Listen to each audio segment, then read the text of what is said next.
In 1968, Zhang Zhixin, who worked in the propaganda department of the Liaoning Provincial Party Committee, was secretly reported by a colleague after she revealed her views to him that she did not agree with many aspects of the Cultural Revolution.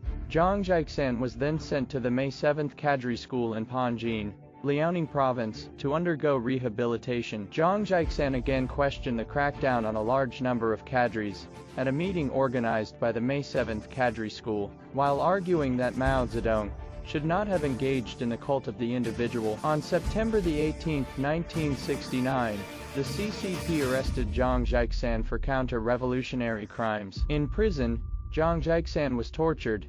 The CCP clamped a wire around her tongue and mouth, shoved a mop into her mouth, handcuffed her hands behind her back, carried a 9-kilogram hammer on her back, and put shackles on her feet. The CCP also repeatedly sent male prisoners to rape and gang rape her. In May 19, 1970, the CCP sentenced Zhang Zhixin to death for opposing Mao, opposing Jiang Qing, and reversing Liu Shaqi's case. On April 4, 1975, Zhang Zhixin, then 45 years old, was shot by the CCP. Before the execution, in order to prevent Zhang Zhixin from shouting slogans, the bailiffs brutally cut Zhang Zhixin's throat as instructed by the CCP's top management.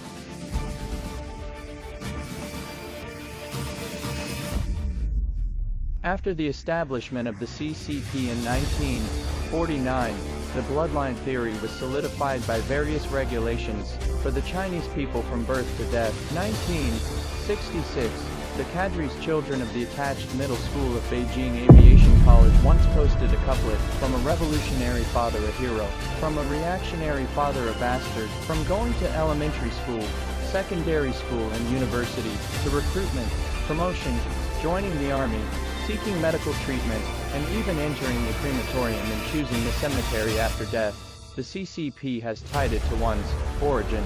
On January 18, 1967, Luoke published a long article entitled, "On Class Origins." In the article, he wrote, "How many innocent young people have died and drowned in the abyss of the theory of class origin only? Anyone who cares about the destiny of the country cannot but face up to it, cannot but study it, and must defeat the theory of class origin only." On January 5, 1968, Luoke was arrested. On March 5, 1970, the CCP sentenced him to death for plotting to carry out assassination activities and organizing a counter-revolutionary clique. He was 27 years old when he was killed.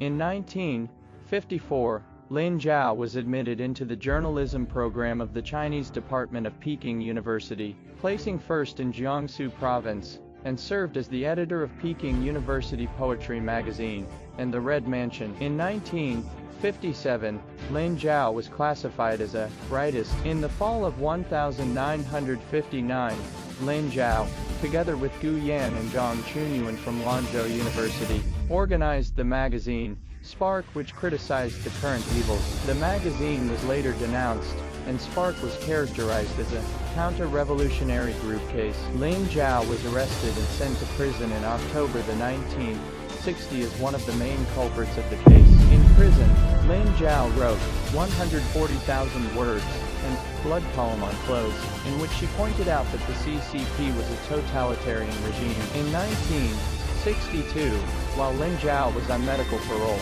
she drafted the program and constitution of the China Free Youth Combat Union in Suzhou. However, in December of the same year, Lin Zhao was arrested again. In May 1965, Lin Zhao was sentenced to 20 years imprisonment as the main culprit of the counter-revolutionary group, China Free Youth Combat Union. On April 29, 1968, Lin Zhao, who was serving her sentence in Tailinqiao prison in Shanghai, was sentenced to death and executed on the same day, at the age of 36. After Lin Zhao's execution, the CCP sent someone to Lin's family to ask for 5 cents for a bullet. Behind Lin Zhao's tombstone in Suzhou is a poem she wrote in 1964. "Freedom is priceless, life is limitless. I would rather die for the sake of China than for the sake of jade."